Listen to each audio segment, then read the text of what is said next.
My beloved brothers and sisters, Mes frères et sœurs bien-aimés, voici à peine quelques semaines, je me trouvais au centre de formation des missionnaires à Mexico pour adresser un message aux missionnaires. Ma femme et moi sommes arrivés intentionnellement quelques heures en avance, en explorant les beaux jardins et les rues bien entretenues du RMDC. Il nous a été impossible de ne pas remarquer le bonheur que les visages des centaines de jeunes frères et sœurs irradiaient. Chacun d'eux concentré sur l'acquisition de nouvelles compétences linguistiques et apprenant à mieux apprécier son but en tant que missionnaire. En prenant le temps d'observer attentivement ce spectacle remarquable, j'ai réfléchi aux paroles d'Alma quand il a commandé à Aleman, son fils, d'enregistrer l'histoire de son peuple dans les annales qui lui avaient été confiées et de considérer toutes ces choses comme sacrées, afin qu'un jour, elles parviennent à toutes les nations, tribus, langues et peuples. Puis Alma lui dit, « Or, il se peut que tu penses que c'est la folie de ma part, mais voici, je te dis que c'est par des choses petites et simples que de grandes choses sont réalisées. Et de petits moyens confondent dans de nombreux cas les sages. Et le Seigneur Dieu fait usage de moyens pour réaliser ses grands et éternels desseins. Et c'est par de très petits moyens que le Seigneur confond les sages et réalise le salut de nombreuses âmes.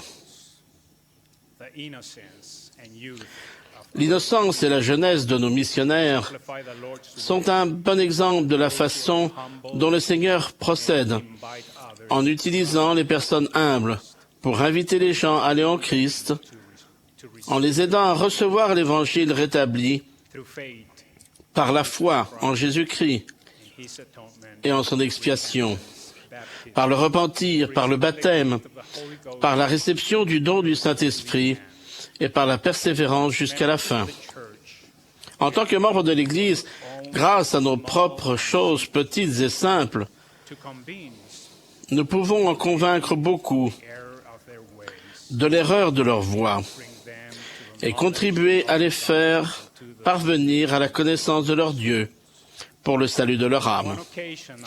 Un jour, j'ai eu l'occasion d'accompagner un président de pieux et un évêque auprès d'un membre moins pratiquant. De façon très simple, nous lui avons parlé des bénédictions du jour du sabbat. Nous lui avons exprimé notre amour sincère. Il a répondu, « Tout ce dont j'avais besoin, c'est que quelqu'un vienne me donner un abrazo, me serre dans ses bras. » Je me suis immédiatement levé et je l'ai pris dans mes bras. Le lendemain était un dimanche. Ce même frère est venu à la réunion de Sainte-Seine avec toute sa famille. Au cours d'une visite d'instructrice visiteuse, Martha, un membre de notre paroisse, a dit à ma femme et à sa compagne de ne jamais revenir. Elle avait décidé de cesser de venir à l'église. Une des instructrices visiteuses lui a demandé si elle pouvait chanter ensemble un cantique cette dernière fois. Et elle a accepté.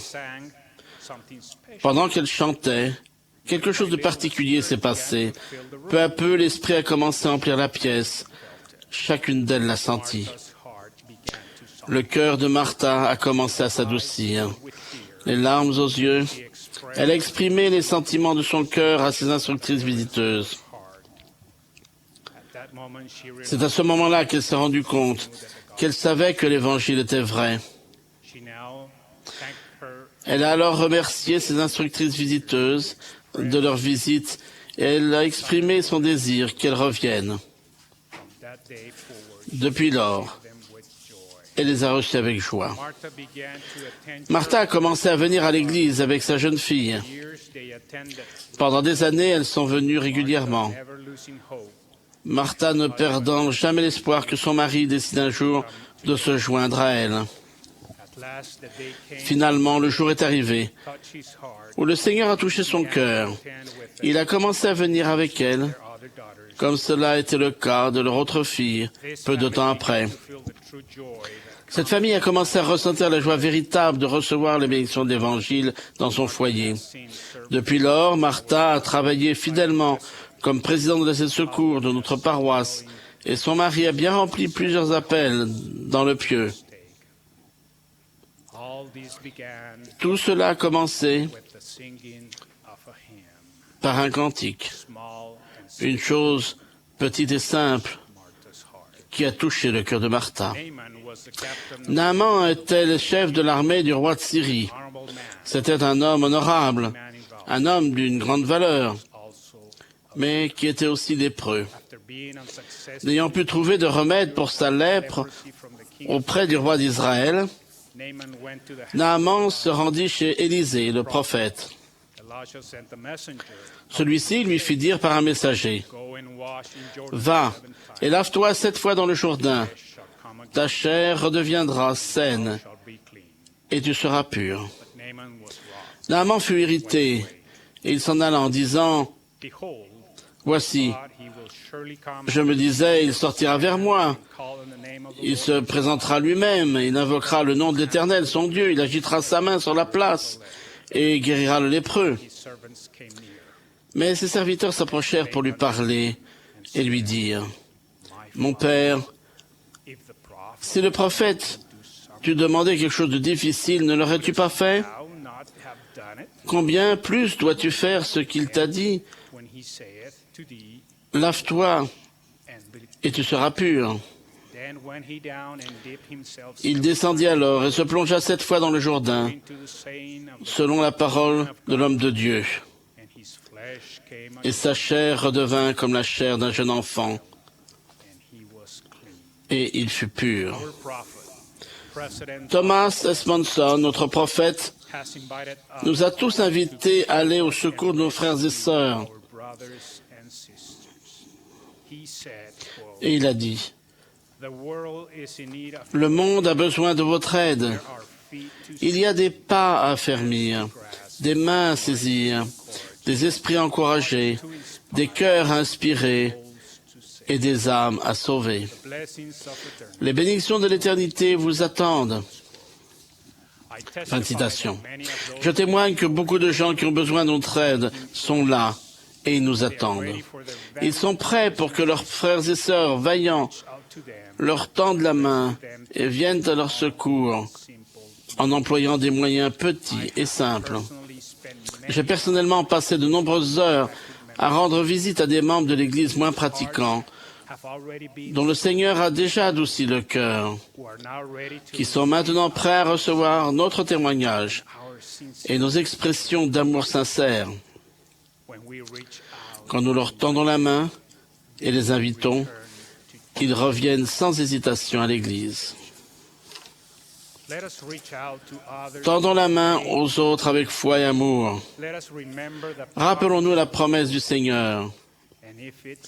Et si vous travaillez toute votre vie à appeler ce peuple au repentir, et que vous m'amenez ne fût-ce qu'une seule âme, comme votre joie sera grande avec elle dans le royaume de mon Père. Or, si votre joie est grande avec cette seule âme que vous m'aurez amenée dans le royaume de mon Père,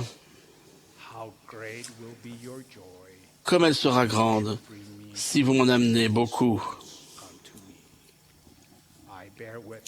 Je rends témoignage de l'amour du Seigneur envers tous ses enfants.